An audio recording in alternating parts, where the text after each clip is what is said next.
नारायणं नमस्कृत्य नरं चैव नरोत्तमम् देवीं सरस्वतीं व्यासं ततो जयमुदीरयेत्।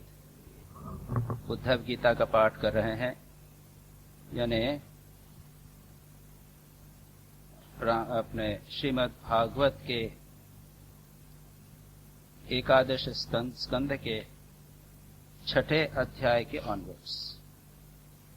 और पिछली बार इसका जो प्रथम चैप्टर है, यानी आपकी किताब में जो है इसमें प्रथम चैप्टर है, उसको आपने समाप्त किया। उसको प्रथम चैप्टर है, एक्चुअली वह एकादश स्कंद का 6ठा चैप्टर है और ये 7वां चैप्टर अब प्रारंभ होगा। थोड़ा सा रिकैपिचुलेट करें। भगवान मथुरा द्वारका में हैं और देवता लोग आते हैं। देवता लोग आकर उनकी स्तुति करते हैं। वो स्तुति को अपने डिटेल में हमने देखा था। स्तुति करने के बाद देवता लोग उनको कहते हैं कि भाई आपकी लीला समाप्त हो गई, कर्म समाप्त हो गए हैं, अब आप वापस चलिए। आप अगर ठीक समझें तो आप अपने स्वधाम में वापस लौट जाइए। भगवान भी कहते हैं मैंने ये निश्चित कर लिया है। और उस समय फिर वहां पर अपशकुन होते हैं, तूफान चलती हैं, आंधियां चलने लगती हैं, गरजने लगते हैं, सब चीख चिल्लाने लगते हैं, जानवर इत्यादि डिस्क्रिप्शंस हैं। अपशकुन जब होते हैं, अलग अलग प्रकार के अपशकुन का वर्णन है। कभी मौका होगा तो बताएंगे किस प्रकार के अपशकुन वगैरह होते हैं। अपशकुन होने लगे तो ये डर गए और श्री भगवान के पास गए कि क्या करना चाहिए। तो भगवान ने कहा कि भाई ये तो ब्राह्मणों का श्राप लगा है, तो अब यहां से चलो प्रभास तीर्थ में जाएं। प्रभास तीर्थ में जब श्राप लगे था, चंद्रमा को श्राप हुआ था, तो वहां उसने स्नान किया और श्राप से मुक्त हुआ था। हम लोग भी प्रभास तीर्थ में जाके श्राप से मुक्त होंगे। चलो यहां से द्वारका को छोड़ के चलना चाहिए। और जब ऐसी बात होने लगी तो उस जाने की तैयारी होने लगी, रथ जोते जाने लगे।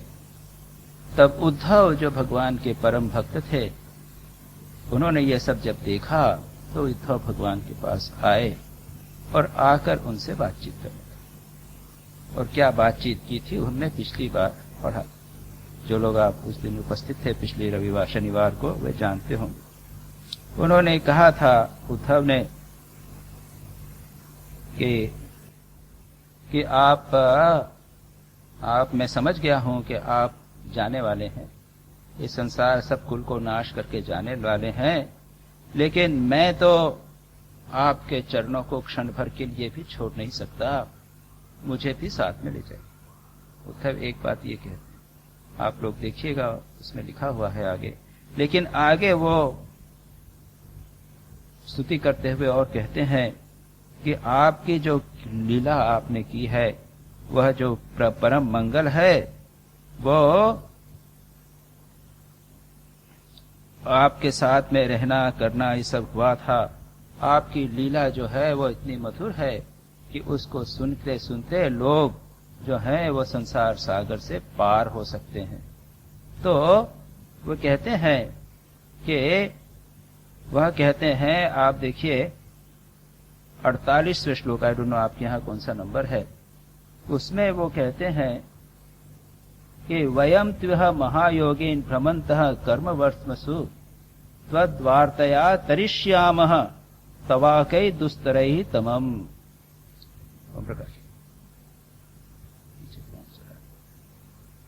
कहा है कि हम आपका जो है महायोगी, हम लोग जो संसार के कर्म में भ्रमण कर रहे हैं, हम लोग जो हैं आपकी वार्ता, आपका गुणगान, आपकी लीला का स्मरण करके हम संसार से तर जाएंगे। वो कहते हैं स्मरन्तः कीर्तयन्तः ते कृतानि गदितानि च। आपने जो कहा था, आपने जो किया था, उसका कीर्तन वगैरह करके हम यह संसार से हम मुक्त हो जाएंगे, होंगे। मतलब क्या है, यहां पर उद्धव ने जो कहा है उसमें थोड़ा सा विरोधाभास है। क्या विरोधाभास है एक तो उद्धव ये संसार के कहते हैं कि मैं आपके बिना एक क्षण भी नहीं रह सकता, मुझे आप साथ में ले जाइए।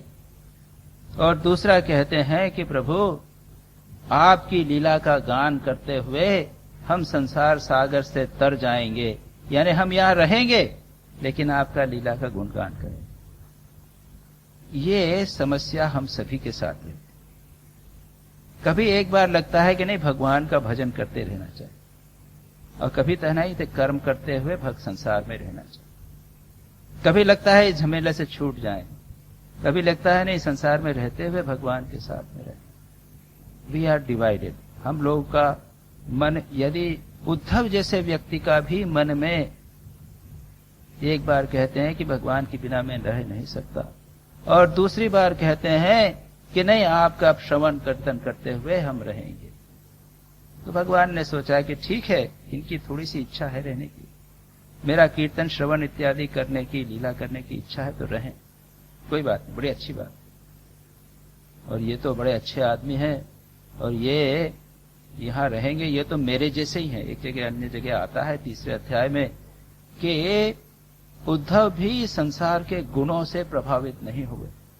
ये जो सत्व गण, रज और तम 3 गुण है, विषय का जो अट्रैक्शन है, उससे उद्धव प्रभावित नहीं हुए थे। और भगवान ही ऐसे हैं जो प्रभावित नहीं होते हैं। तात्पर्य यह है कि उद्धव भी, उनमें ऐसे कई गुण हैं जो भगवान जैसे, इज ऑलमोस्ट लाइक हिम। तो भगवान वहां पर कई बार कहते भी हैं कि उद्धव तो मेरे जैसे ही हैं। ये अगर संसार में रहकर भगवान के नाम, लीला, गुणगान या उसका प्रचार करेंगे तो अच्छा कल्याण। तो उन्होंने क्या किया, भगवान ने डिसाइड किया। आगे अब प्रारंभ करते हुए देखते हैं भगवान क्या कहते हैं। मैं अर्जुन वो कहते हैं, श्री भगवान वाच 7 अध्याय, आप जो नया प्रारंभ कर रहे हैं, कहते हैं यदाथ मां महाभाग तच्चिकीर्षितमेव मे ब्रह्मा भवो लोकपाला स्वर्वासम में भिकांक्षिणः। भगवान ने कहा कि तुम जो कह रहे हो वो ठीक है, मैंने भी डिसाइड किया है कि मैं अपनी लीला संवरण करके चला जाऊंगा, क्योंकि देवता लोग चाहते हैं कि मैं वापस स्वर्ग में आकर वहां पे रहूं। और भगवान ने कहा है कि इनको, उद्धव को हम बद्रिकाश्रम भेज दें। वर्णन आता है, भगवान कहते हैं कि बद्रिकाश्रम में जाओ, नॉर्थ में बद्रिकाश्रम करके स्थान है, बहुत पवित्र है, बहुत अच्छा है। भगवान सर्वत्र गए, भगवान तो पाताल में भी गए थे, उसका अपने संदीपनी ऋषि का जो पुत्र मर गया था उसको खोजने के लिए गए। भगवान सारे भारत में घूमे, जहां जहां गए वो सब तीर्थ बन गए, लेकिन भगवान बद्रिकाश्रम में नहीं गए। वो तो तीर्थ है ही, पवित्र है, पवित्र को क्या करना। जहां अपवित्र वस्तु है वहां तो भगवान जाते, जहां अपवित्र है उसको पवित्र करने के लिए भगवान ने कहा कि इसको भेज दें उद्धव को, वो वहां पर जाएंगे। और उद्धव को भगवान ने पहले कहां भेजा था, मथुरा से वृंदावन भेजा था। आप लोग जानते हैं, कहानी जानते हैं। उन्होंने कहा कि जाओ गोपियों को तुम कह के आओ कि क्यों मोह कर, क्यों रोती हैं श्री कृष्ण के बारे पीछे, उनको समझा के आ जाओ। उनका उद्देश्य क्या था, उद्धव को प्रेम का उपदेश देना, प्रेम का मैसेज, प्रेम की शिक्षा देने के लिए वहां भेजा, भक्ति की शिक्षा देने के लिए वहां पर उन्होंने भेजा।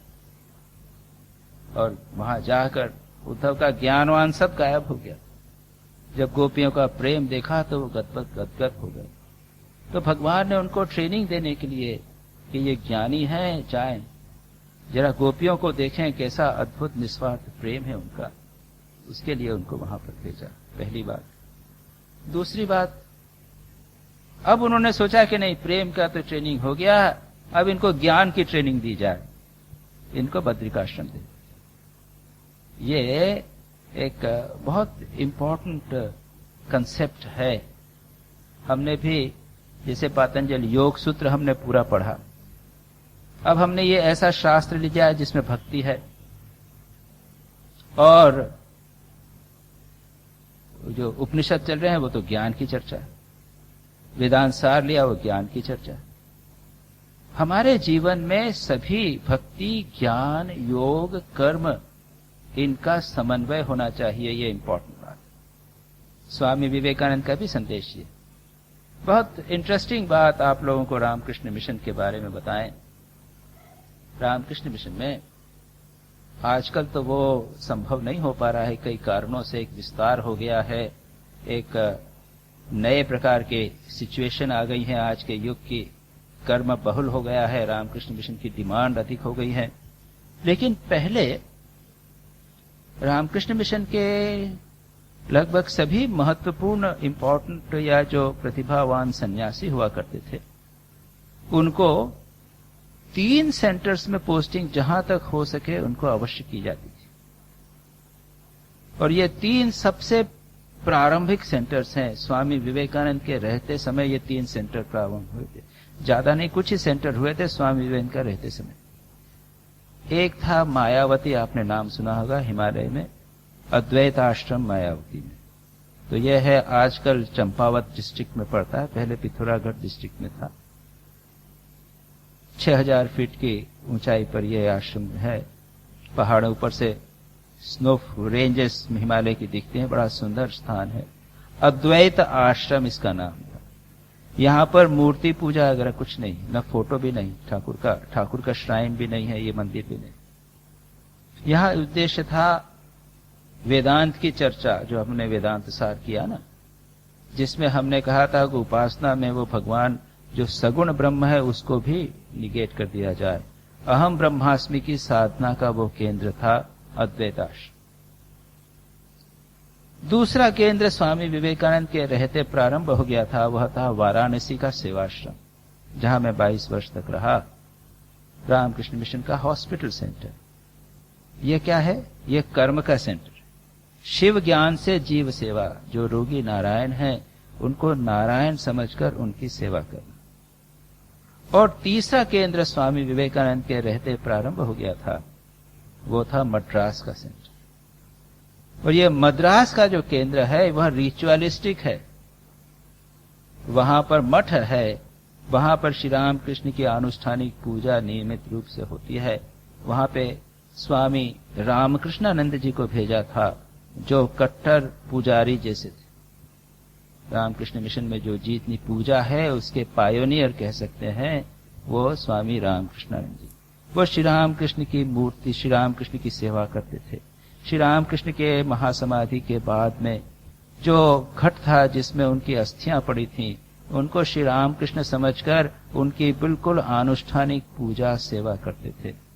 उनको वे दातुन देते थे। वो क्या समझते हैं कि भगवान श्री रामकृष्ण स्वयं है, तो अच्छी तरह कूट के, वो जो दातुन होता है ना स्टिक, जो उसको कूट के देते थे, कहीं कष्ट न हो श्री रामकृष्ण को।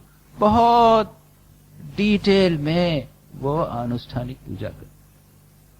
तो रामकृष्ण मद्रास का जो मठ था वो था रिचुअलिस्टिक सेंटर। और जहां तक संभव होता था प्रत्येक सन्यासी को जो मिशन में ज्वाइन करता था ब्रह्मचारी रूप में, इन तीनों केंद्रों में एक के बाद एक उनका पोस्टिंग करते, जिससे कि उनको पूरी अच्छी ट्रेनिंग मिल जावे कर्म की, भक्ति की और ज्ञान।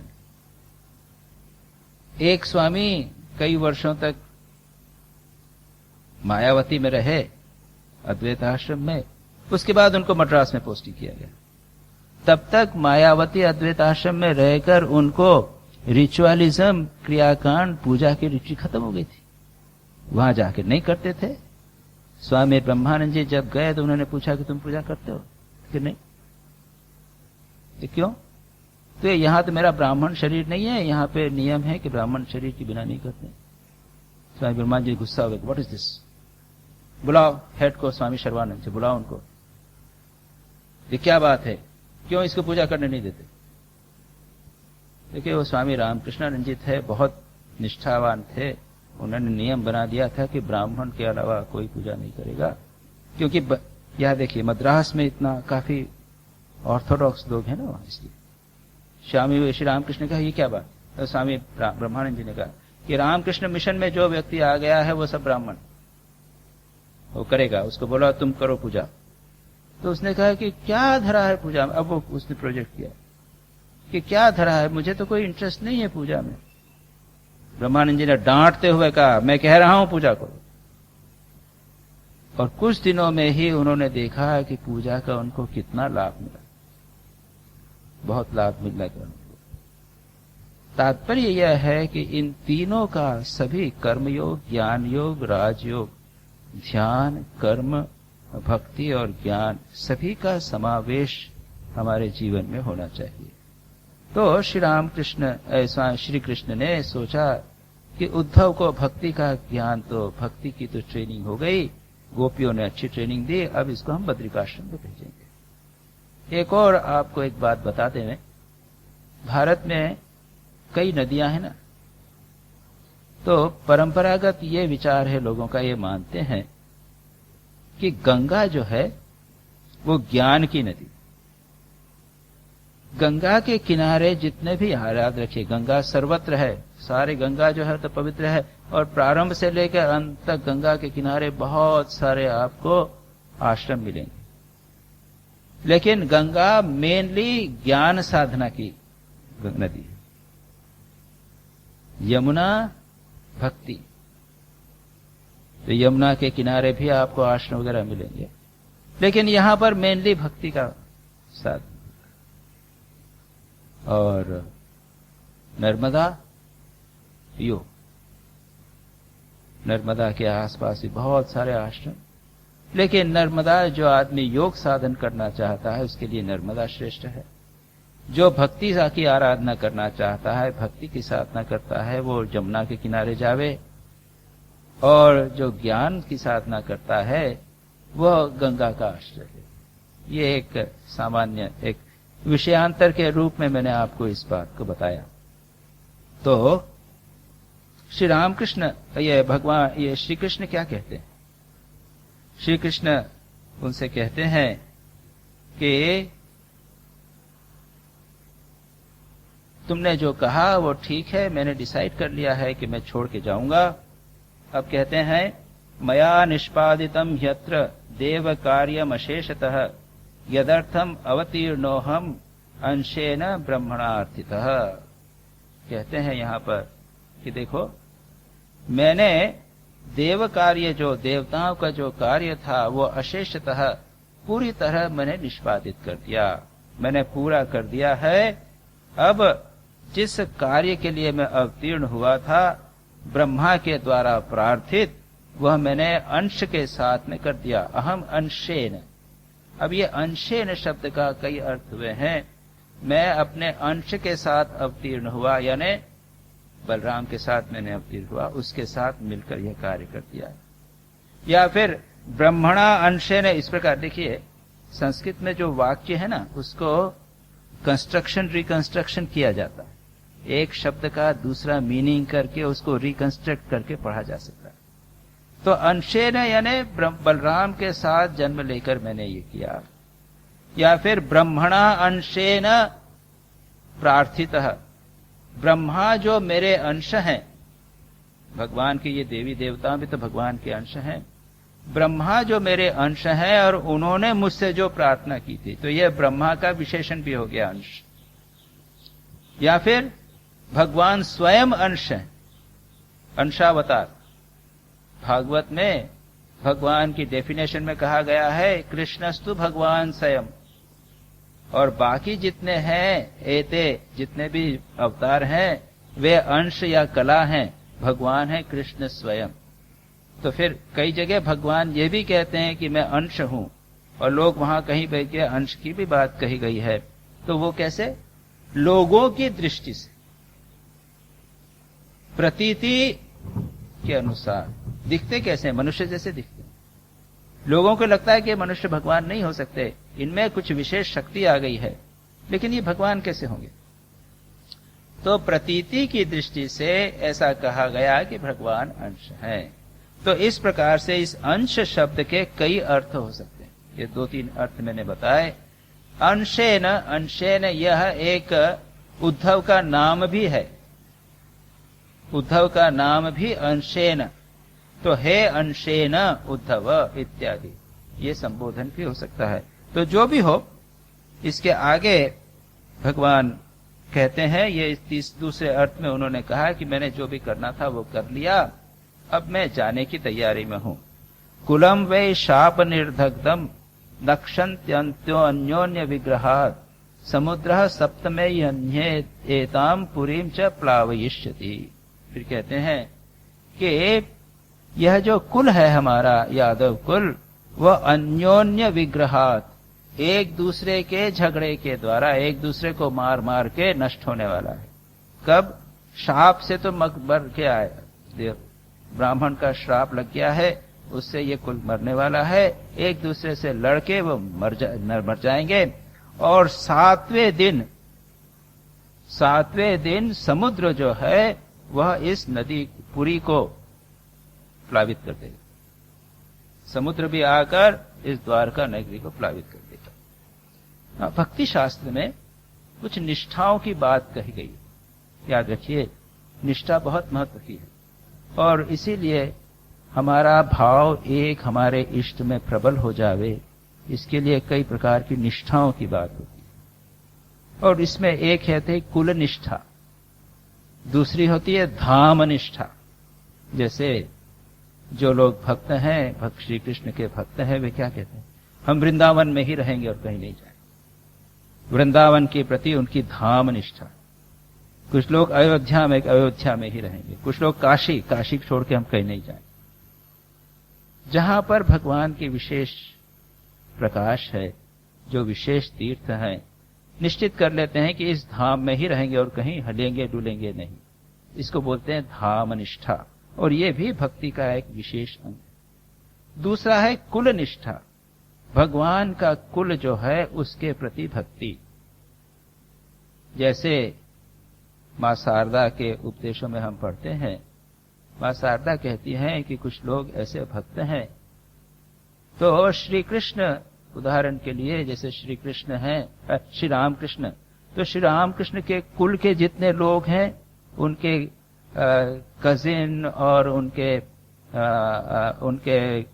नेफ्यूज वगैरह जो हैं, तो उन सब के संबंध में वो क्या करते हैं? उनके प्रति भी इतनी श्रद्धा रखते हैं जितनी रामकृष्ण। क्यों? क्योंकि ये श्री रामकृष्ण के कुल के हैं। यहां तक कि अगर बिल्ली भी उनके घर की हो तो उसकी भी श्रद्धा करते हैं। तात्पर्य यह है कि एक दूसरी चीज भी है, वह है कुलनिष्ठा। तो भगवान उद्धव से कह रहे हैं कि देखो, तुम्हारी कुलनिष्ठा तो अच्छी है, तुम यादव कुल में हो, और जिस कुल में भगवान का जन्म हुआ है वो तो बड़ा पूज्य कुल है, दुख अच्छा कुल है, लेकिन याद रखो ये कुल भी नष्ट होने वाला है, ये नहीं बचेगा। और जिस द्वारका नगरी को जितना प्रेम करते हो वह निष्ठा है, वह भी नष्ट होने वाली है। क्यों कहा भगवान ने? इसके आगे भी बढ़ना है। These are steps. ये निष्ठाएं हमारे मन को जकड़ने के लिए आवश्यक है, लेकिन यह जो स्टेप्स हैं, इसको अगर आप अंध समझ लेंगे तो यही स्टेप्स जिनकी मदद लेकर हम साधना करते हैं, वही एक अवस्था में बाधा बन जाएंगे। उनको त्याग करना आवश्यक हो जाता है। तो भगवान ने देखा कि अब इनको इसके आगे कुल निष्ठा और धाम निष्ठा के ऊपर इनको उठना आवश्यक है। इसलिए वे क्या कहते हैं? कहते हैं कि देखो, कुल निष्ठा और ध्यान निष्ठा सब नष्ट होने वाली है, ये कुल और ध्यान सब नष्ट होने वाले हैं, इसके ऊपर जाना पड़ेगा। यानी इनसे भी वैराग्य होना पड़ेगा। कुछ बातें सांसारिकता से वैराग्य के लिए हमें कुछ दूसरी आध्यात्मिक वस्तुओं को पकड़ना पड़ता है। गुरु को पकड़ा, हम हमारा लौकिक जो घर है त्याग कर देते हैं, आश्रम को पकड़ लेते हैं। हमारे पिता को त्याग दिया, गुरु को पकड़ लिया। जो जीवन में इस प्रकार का होता है, एक चीज को त्याग किया, दूसरी चीज को पकड़ लिया। स्वयं स्वामी विवेकानंद के जीवन में आप देखेंगे, हमने परिवार को त्याग दिया, अब बड़े परिवार में आ गए। रामकृष्ण मिशन, रामकृष्ण संघ जो सन्यासी संघ था, उसको पकड़ा, लेकिन उसके भी ऊपर उठे।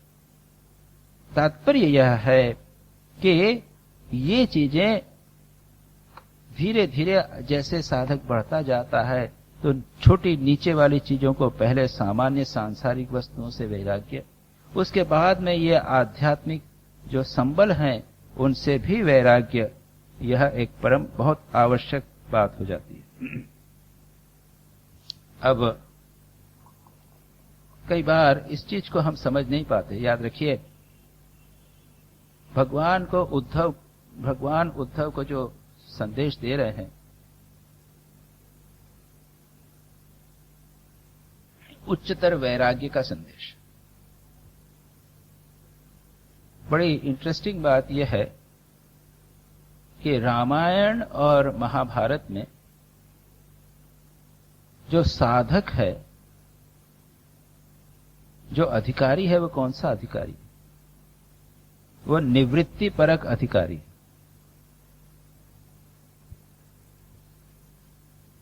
उदाहरण, वो प्रवृत्ति परक अधिकारी। उदाहरण आप लीजिए, थोड़ा सा अच्छा इंपॉर्टेंट आप देखिए, कई कन्वर्सेशंस आते हैं गुरु और शिष्य के, उपदेश जहां पर दिया जाता है वहां पर। एक कन्वर्सेशन आता है, भगवान अर्जुन को उपदेश दे रहे हैं। अर्जुन, सारा गीता में उपदेश अर्जुन को दिया, यह उपदेश उद्धव को दिया जा रहा है। फिर सुखदेव किसको उपदेश दे रहे हैं? परीक्षित को उपदेश दे रहे हैं। योग वशिष्ठ में आ रहा है, वशिष्ठ जी राम को उपदेश दे रहे हैं। अब ये जो चार पात्र हैं, और भी कई पात्र ले सकते हैं, ये जो चार पात्र हैं, ये अधिकारी हैं ज्ञान के।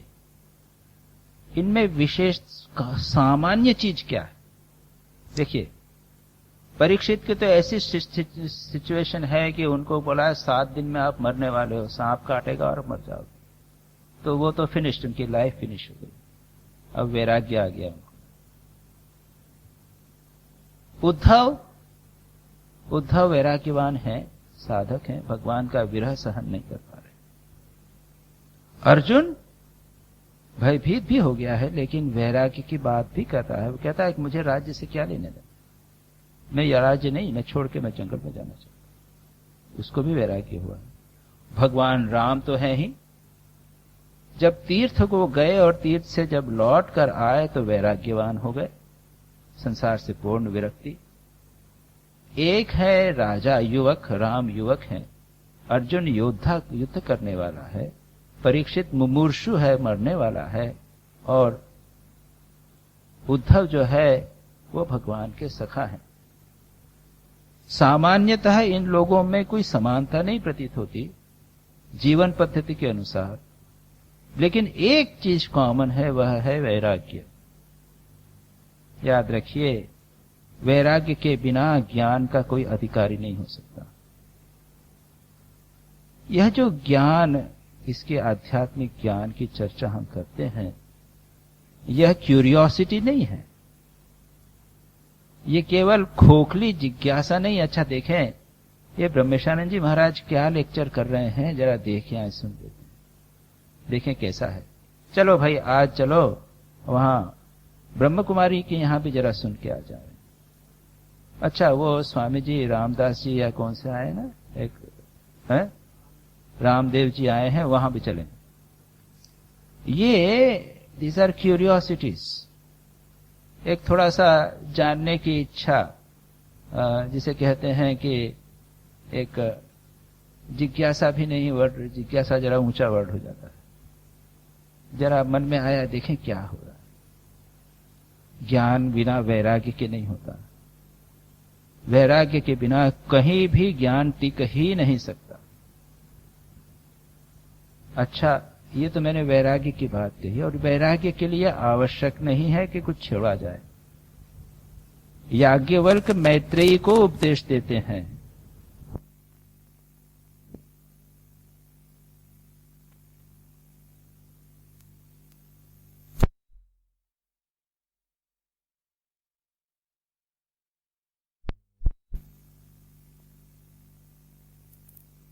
अब रहना नहीं चाहता, मुझे संसार में अच्छा नहीं लगता, मैं आपके साथ जाऊं। तब भगवान उसको यह उपदेश देना पड़ा। तो लोग कैसे भी हों, याद रखिए आपकी लाइफस्टाइल से वैराग्य का कोई संबंध नहीं। उसी प्रकार से ज्ञान का भी लाइफस्टाइल से संबंध नहीं। एक बहुत अच्छा श्लोक आता है, कृष्ण भोगी शुकस त्यागी राज्ञो जनक राघवो वशिष्ठः कर्म कर्ता च ते एते ज्ञानिनः समाः। कृष्ण है भोगी, यानी इतनी रानियां हैं, भोग में रहते थे, 118 रानियां है सब। कृष्ण एपरेंटली भोगी,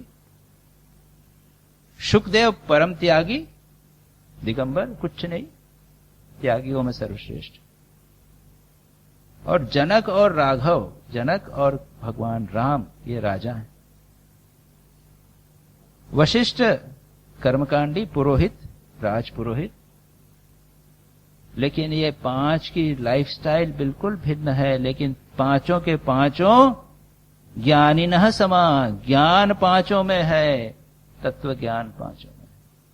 लाइफस्टाइल से कुछ लेना देना नहीं। लेकिन इसी प्रकार से वैराग्य भी होना चाहिए, लाइफस्टाइल चेंज करने का प्रश्न नहीं। लेकिन ठीक ठीक हमारे जीवन में वैराग्य परम आवश्यक है, बिना उसके ज्ञान टिकता नहीं। बिल्कुल एक सीधी साफ सच्ची बात। तो भगवान आगे कहते हैं, क्या कहा भगवान ने?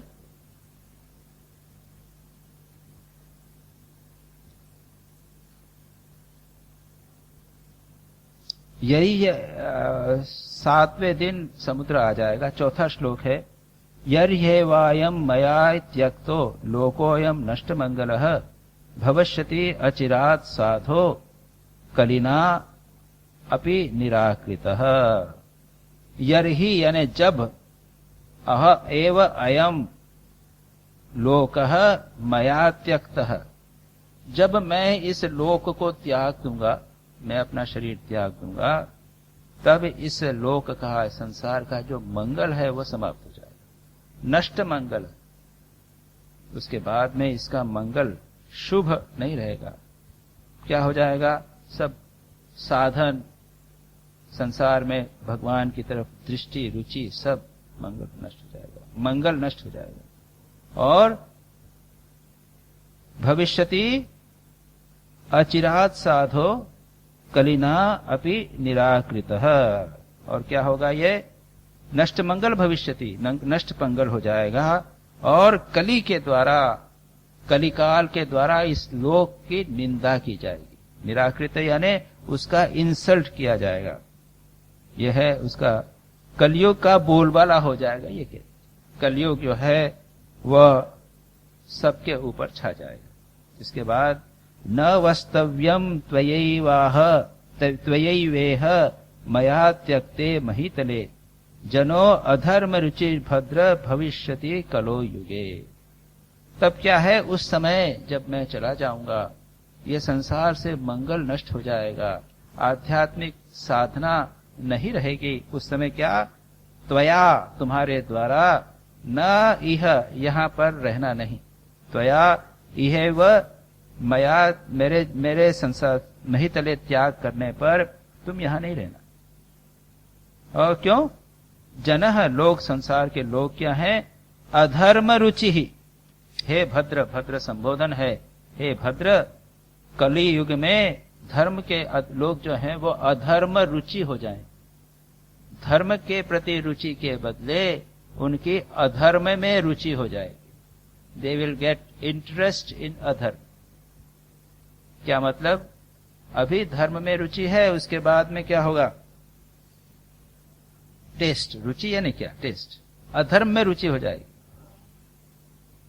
देखते नहीं, करप्शन में, घूस लेने में, घूस देने में, झूठ बोलने में रुचि, इंटरेस्ट, टेस्ट। थोड़ा सा आगे बता दें, अभिरुचि। अभिरुचि यानी हॉबी। लोगों का इंटरेस्ट हो जाएगा किसमें? अधर्म में, अधर्म करने में। और एक बार अगर आप अधर्म प्रारंभ करें तो वो कहीं रुकता नहीं। आपने विवेक चूड़ामणि में पढ़ा होगा, वहां एक बड़ा सुंदर दृष्टांत दिया है कि अगर एक लक्ष्य च्युत चेत यदि चित्तमीशत, अगर क्षण भर भी हमारा चित्त लक्ष्य से च्युत हो जावे तो क्या होता है, वह इस प्रकार से धीरे धीरे पतित होने लगता है जिस प्रकार से एक गेंद को आप एक सीढ़ी पर डाल, स्टेप्स है ना आपके, आप स्टेप्स पे एक गेंद छोड़ दे तो पहला फर्स्ट स्टेप पे गिरेगी, उसके बाद जंप करके दूसरे पे गिरेगी, दूसरे के बाद जंप ज्यादा होगा और वो चौथी स्टेप पे गिरेगी, चौथे के बाद में वो ज्यादा जंप होगा, 8वीं स्टेप पे गिरेगी। एक बार अगर अधर्म में रुचि हो गई तो एक अधर्म के बाद दूसरा अधर्म आता चला जाता है, आता चला, यानी वहां पर एक भ्रष्टस्य क्या कन भद्रस्य का अन्यागति ही, जो भ्रष्ट व्यक्ति हो गया, किसी पथ से पतित हो गया, उसकी फिर गति नहीं है, एक के बाद एक।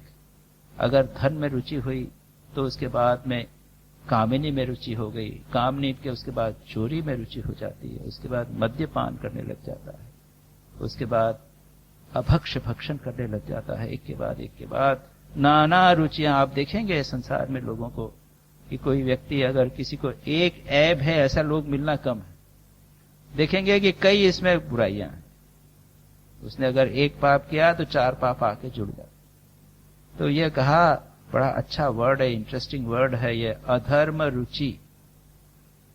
और आप न्यूज़पेपर देख लीजिए, सब कुछ देख लीजिए, आप देखेंगे कोई क्रिमिनल है या उसने अगर बुरा काम किया है, कि अगर हत्या की है, तो आप जरा इंक्वायरी कीजिए, पता चलेंगे कि शराब भी पीता था, व्यभिचारी भी था, चोरी भी की। One has to be very careful.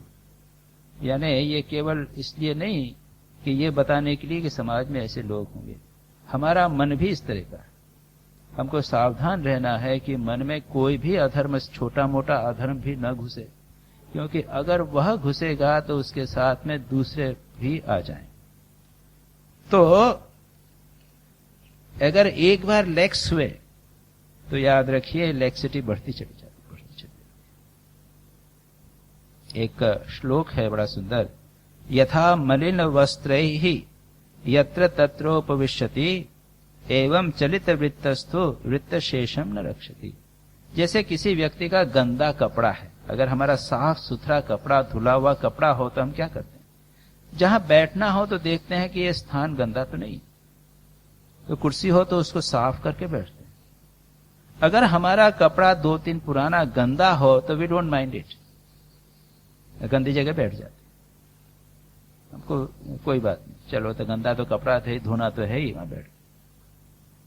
उसी प्रकार से जिसका वृत्त यानी जिसमें व्यवहार से, कंडक्ट से जो व्यक्ति चलित हो गया है, थोड़ा सा उसका कपड़ा मैला हो गया है, मन का कपड़ा, व्यवहार, कंडक्ट में थोड़ा सा अगर वो चलित हो गया है, उससे अगर वह विचलित हो गया है, उससे भ्रष्ट हो गया है, तो वो फिर रुकता नहीं, एक के बाद एक दूसरा भ्रष्टता उसकी फिर आती चली जाती। तो इसलिए यहां बहुत अच्छा वर्ड लिखा है, अधर्म रुचि। लोग जो हैं आज के युग में आप देख लीजिए अधर्म रुचि हो रहे हैं। हमें सावधान रहता है कि कभी न कभी किसी न प्रकार से, किसी भी प्रकार की अधर्म में हमारे को कभी रुचि न आवे। अब इसके बाद में आगे कहते हैं, त्वं तु सर्वं परित्यज्य स्नेहम स्वजन बंधुषु मय्यावेश्य मनः सम्यक समदृक् विचरस्व गाम। बड़ा अच्छा उपदेश दे रहे। उन्होंने कहा ये सिचुएशन हो जाएगी, तुम क्या करो, तुम यहां मत रहना, तो क्या करूंगा। उद्धव को उन्होंने कुछ इंस्ट्रक्शंस दी, बहुत इंपॉर्टेंट। सर्वम परित्यज्य, सब कुछ त्याग करके, कौन से, स्नेहम स्वजन बंधुषु, स्वजन और बंधुओं में स्नेह को त्याग करके। देखिए ये जो श्रीमद् भागवत है, ये उपदेश दिया गया है निवृत्ति परक लोगों के लिए, अधिकारियों के लिए। रामचरितमानस, रामायण और महाभारत में उपदेश है प्रवृत्ति परक लोगों के लिए। महाभारत का उपदेश है भगवत गीता। किसको दिया गया? अर्जुन को। वो तो निवृत्ति परक है, वो छोड़ के जाना नहीं, छोड़ के जाना चाहता है। भगवान कहते हैं कर्म करो, और उद्धव से कहते हैं तुम छोड़ के जाओ। उद्धव से कहते हैं तुम छोड़ के जाओ, निवृत्ति परक उपदेश। तो यहां पर भगवान क्या कह रहे हैं? भगवान कहते हैं सर्वम परित्यज्य स्वबंधुषु स्नेहम। स्वजन, अपने स्वजन कौन है? परिवार के लोग, माता पिता, पति पत्नी, पुत्र स्त्री, पुत्र कन्या, रिलेशंस, ये हुआ स्वजन। और बंधु, फ्रेंड्स, इनको त्यागना। हम तो बढ़ाने चाहते हैं, हम तो बहुत सारा। देखिए मां शारदा कहते हैं कोई पराया नहीं है, सबको अपना बनाओ। इसको और इसको आप मिसअंडरस्टैंड मत कीजिएगा। मां शारदा ने सबको बनाया, लेकिन उसके पहले मां शारदा पूर्ण रूप से इसमें पूर्ण रूप से प्रतिष्ठित हो गई थी, कंप्लीट अनासक्ति में प्रतिष्ठित। हम बिना अनासक्ति में प्रतिष्ठित होकर बंधु वर्ग को बढ़ाते हैं, ये नहीं चलेगा। अखंडानंद जी सरस्वती ने बंधु शब्द का कमेंट्री बड़ी अच्छी की। उन्होंने कहता है कि जो बिना दरवाजे के, बिना ताले के बांधे, बांध लिया, बंध, बिना ताले दरवाजे के बांधे।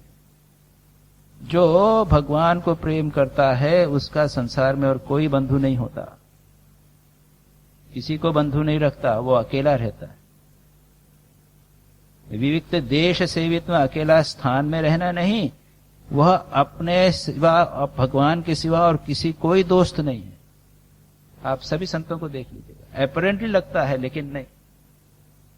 संत मिलते हैं ठीक है, लेकिन डिपेंड नहीं करते। जो बंधु यानी जो स्नेह पाश में बांध ले।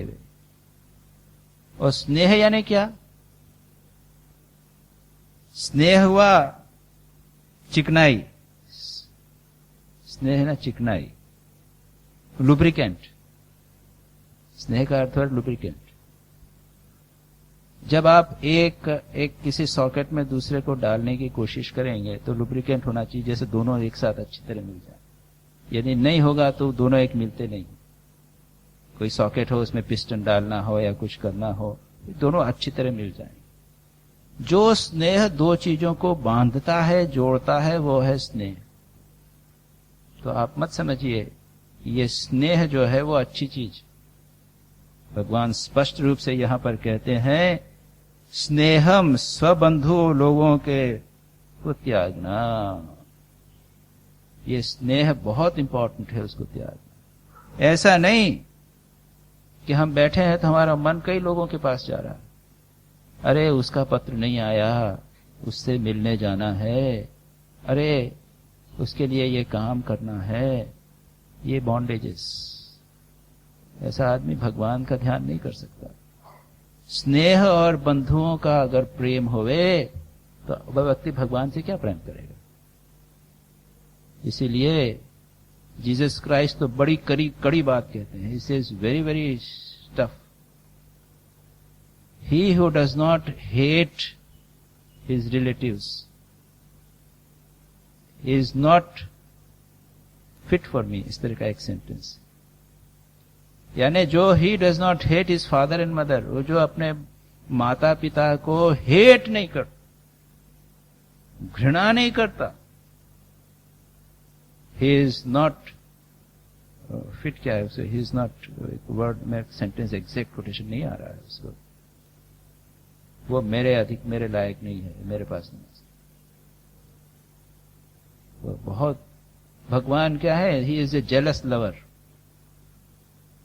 वो चाहते हैं पूरा प्रेम, दूसरा कोई हो वो नहीं चलता। जरा सा भी नहीं चाहिए। तुम माता पिता को प्रेम करोगे, दूसरे को प्रेम करोगे और भगवान से प्रेम करें। भगवान कहते हैं करो तुम वही करो, फिर हमसे मत करो। भगवान कहते हैं पूरा देना मन मुझे पूरा दो, ऐसे छोटे मोटे काम से मुझे। तो यहां पर भगवान कहते हैं कि तुम सर्वम पूरा स्वबंधुषु स्नेहम त्याग करके मयि आवेश्य मनः, मुझ में मन को आवेश करके। आवेश करना, आवेश शब्द, आवेश का अर्थ क्या है? जो कहते हैं ना कि भूत का आवेश हो गया किसी के ऊपर, है ना, इसके ऊपर भूत का आवेश हो गया। आवेश यानी क्या हुआ? वो और भूत की आइडेंटिटी एक हो गई है। वो अपने को जानता ही नहीं है, भूत ही उसको चला रहा है। वो जो सोचता है, चलता है, फिरता है, करता है, भूत करा रहा है। वो उसको समझने में इंडिविजुअल आइडेंटिटी चली गई, यानी एक हो जाता है। तो मुझ में मन को ऐसा आवेश कर ले कि तू और मैं एक हो जाए। बहुत अच्छा वर्ड है। कभी कभी ऐसा होता है, हम लोगों को अनुभव ऐसा है, अगर हम किसी से प्रेम करें, मैं तो कभी कभी दृष्टांत देता हूं कि जब नया नया विवाह होता है तो पति पत्नी क्या होते हैं, एक दूसरे से आवेशित होते हैं ना, दोनों एक, कोई डिफिकल्ट, उसको संभालना, सेपरेट करना मुश्किल। उसी प्रकार से भगवान का आवेश मुझ में, उसमें पूरी तरह मन मुझ में लग जावे। उस प्रकार से मुझ में पूरी अच्छी तरह मन लगा डालो, मुझ में डाल दो, मानो भगवान में मन को डाल दो, या मन में भगवान को डाल दो। और उसके बाद में क्या कहा? समद्रिक, सम्यक, समद्रिक, सम्यक रूप से, पूरी तरह से समदृष्टि होकर। भगवान गीता में बार बार कहते हैं शत्रु मित्र का फिर और कोई संबंध नहीं। अरे भाई, जब भगवान में पूरा मन लग गया, फिर वो उस मन को क्या टाइम है सोचने का है कि ये मैं शत्रु है, ये मित्र है? किसी ने राबिया से पूछा था, राबिया का बड़ा सुंदर वो है कि तुम शैतान से नफरत करती हो भगवान, और शैतान से नफरत करती हो क्या? क्योंकि मुझे तो भगवान से प्रेम से के बाद फुर्सत ही नहीं। मुझे प्रेम, भगवान से प्रेम करती हूँ, उसके अतिरिक्त मुझे फुर्सत ही नहीं है। मैं कैसे अपने उससे मुझे इससे शैतान से नफरत का टाइम ही कहाँ है? तो जो आदमी पूरी तरह भगवान के आवेश में आ जावे, उसको फिर कहीं पर राग द्वेष का कोई संभव नहीं होगा। और कहा उसके बाद में फिर क्या करो? तुम्हें कुटिया में बैठ जाओ। भगवान ऐसा नहीं कहते, ऐसा करके कुटिया में बैठ के मेरा भजन करना नहीं। विचरस्व गाम, गाम यानी पृथ्वी, पृथ्वी पर तुम विचरण करो, एक जगह बैठना भी नहीं। एक स्थान पर बैठे कि अटैचमेंट, याद रखिए, एक स्थान पर अगर बैठ जाओगे आप तो वहां पर आसक्त हो जाओ।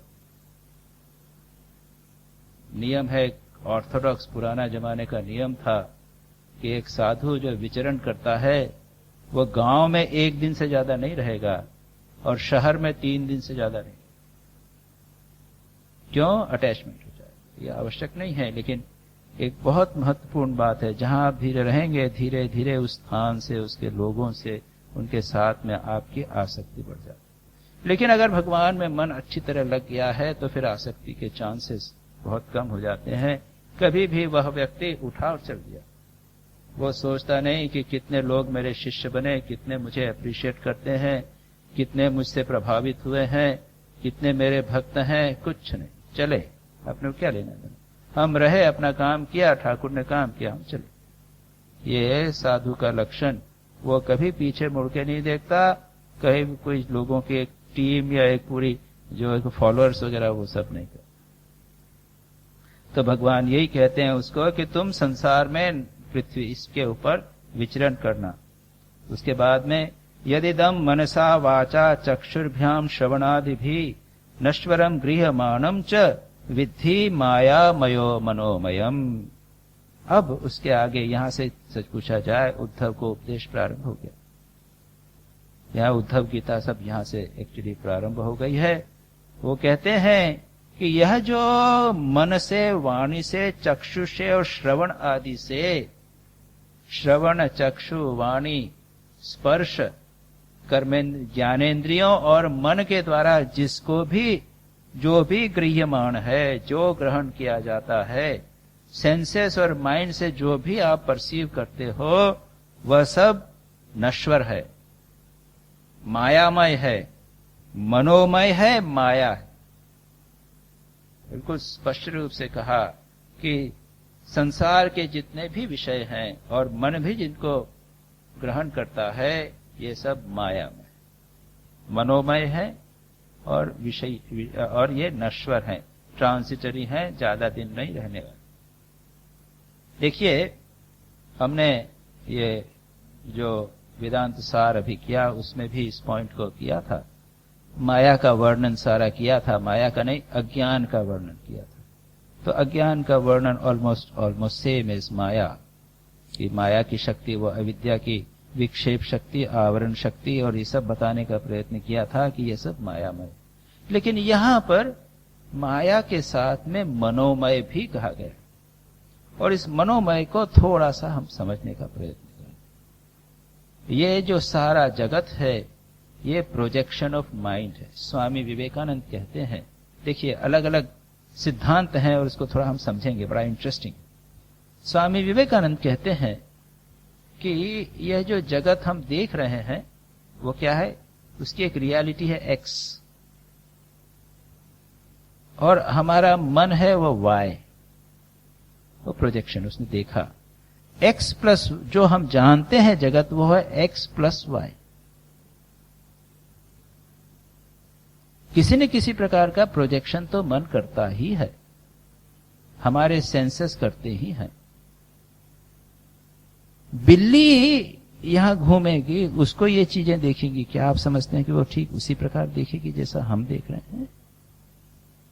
ये छोड़ दीजिए कि बिल्ली की आंख की बनावट थोड़ी भिन्न प्रकार की है, उसमें रॉड्स और कोन्स भिन्न प्रकार के हैं आंख के अंदर जो रेटिना में होते हैं।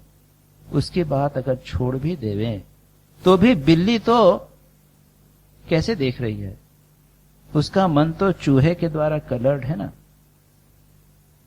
तो वो जा रही है, उसको पता चल जाता है कि यहां चूहा है, यहां चूहा नहीं है, वो खाने को देखते हुए जा रही है। क्या हम उस प्रकार देखते हैं? नहीं। तो स्वामी विवेकानंद कहते हैं कि जगत की एक रियलिटी है प्लस हमारे माइंड का प्रोजेक्शन है, उन दोनों को मिलाकर हम देखते हैं, एक्चुअल रियलिटी हम नहीं देखते। लेकिन योग वशिष्ठ का सिद्धांत है, अजातवाद का सिद्धांत है कि जगत की एक्सटर्नल रियलिटी है ही नहीं, जो कुछ है सब मन का प्रोजेक्शन। और आप अगर योग वशिष्ठ को पढ़ें तो मजेदार मजेदार कहानियां वहां पे हैं। एक प्रसिद्ध है गाधी उपाख्यान, जिसमें एक व्यक्ति गाधी वो समुद्र की तालाब के किनारे या नदी किनारे जाता है और डुबकी लगाता है। डुबकी लगा के वह बाहर निकलता है, लेकिन जितनी देर उसने डुबकी लगाई, अब सोच लीजिए कितनी देर हो गई, फ्यू सेकेंड्स। उस समय में उसने एक अनुभव किया, उसने एक दृश्य देखा, उसने एक घटना देखी कि एक नगर है, वहां पर एक राजा की मृत्यु हो गई है, और मृत्यु के बाद में वहां नियम के अनुसार एक हाथी चल रहा है, और वहां का नियम है कि हाथी जिस आदमी को पकड़कर उस पर बिठा देगा वह बन जाएगा राजा।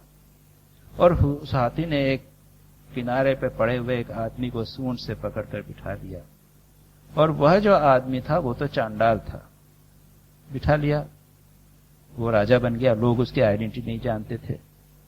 राजा राज्य करने लगा। एक दिन वह कहीं बाहर जा रहा था कहीं पे, तो उसके चांडाल पाड़े से कहीं दूसरे थे, उसका मित्र आया मिलने के लिए। उसने कहा, अरे तुम यहां राजा बन गए? कि हाँ।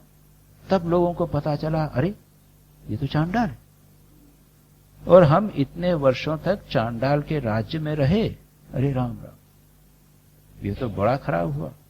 इस पाप का प्रायश्चित है कि हम मर जाएं। तो उन लोगों ने अग्नि जला के लोग उसमें मरने लगे। और उसके बाद में यह जो व्यक्ति था, जो राजा था, उसको भी लगा, रे मेरे कारण ये हो रहा है, तब याद नहीं, शायद वह भी उसमें जल के मर। अब उसको यह दृश्य कुछ क्षणों में हुआ, जब वो डुबकी लगा रहा था। जब बाहर निकला तो लगा कि आश्चर्य हुआ कि जो मैंने देखा वो ठीक है क्या। तभी जब वो कपड़े पहन रहा था कि उसका मित्र वहां पर आया और उसने कहा, अरे भाई, मैं अभी देख के आ रहा हूं फलाने फलाने स्थान पर ऐसी घटना हो।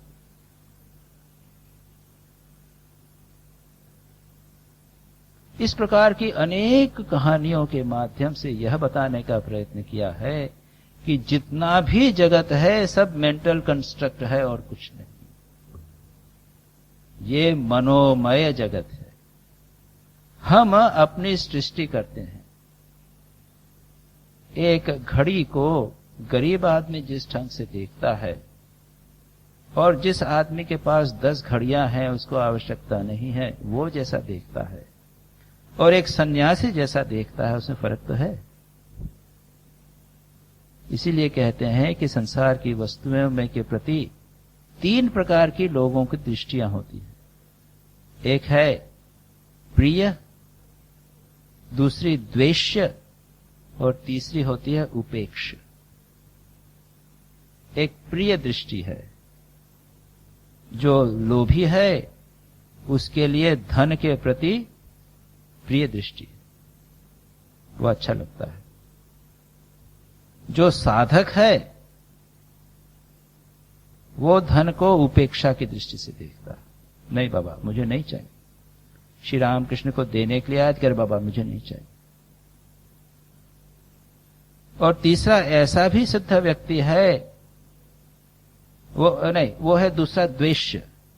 और तीसरा व्यक्ति है उसको न द्वेष है न प्रिय है, उपेक्ष है तो है, ठीक है। एक कहानी आपको मालूम होगी छोटी सी।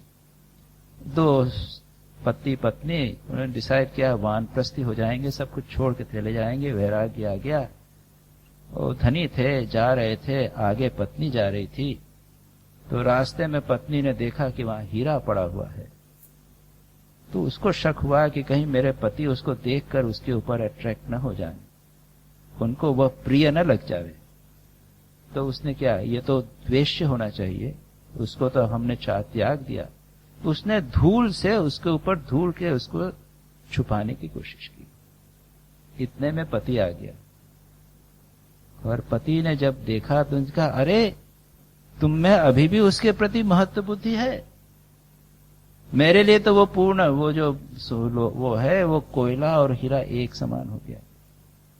छिपाने क्या, तो 3 दृष्टि यहां एक छोटी सी घटना में होगी कि पहले प्रिय था, उसके बाद पत्नी ने उसको उपेक्ष द्वेष समझा कि उससे नहीं दूर रखना चाहिए, और पति ने कहा कि अरे मेरे लिए तो वो उपेक्ष होगा, मुझे वो और कोयला जो है वो एक समान दिखता है। तात्पर्य यह है कि जितना जगत है ये एक मेंटल कंस्ट्रक्ट है। जो कहते हैं ना कि वो जो है कामी होता है, उसको क्या है, जगत सब काममय दिखता है। सब स्त्रियां जो है कामिनी दिखाई देती है, और श्री रामकृष्ण को सब स्त्रियां जो है वो माँ जगदम्बा दिखाई देती। It is all construction of the mind. तो भगवान कहते हैं कि जो कुछ तुम देखते हो, अनुभव करते हो और मन से सोचते हो, वह सब मनोमय है। यह माया है, अनरियल है और नश्वर है, क्षणभंगुर है, नष्ट हो जाएगा। क्यों बता रहे हैं? इसके द्वारा तुम इसके ऊपर चले जाओगे, उसके प्रति तुम्हारा उपेक्ष भाव हो जाएगा, वैराग्य हो जाएगा। इसके आगे की चर्चा हम अगली बार करेंगे। नारायणं नमस्कृत्य नरं चैव नरोत्तमं देवीं सरस्वतीं व्यासं ततो जयमुदीरयेत्।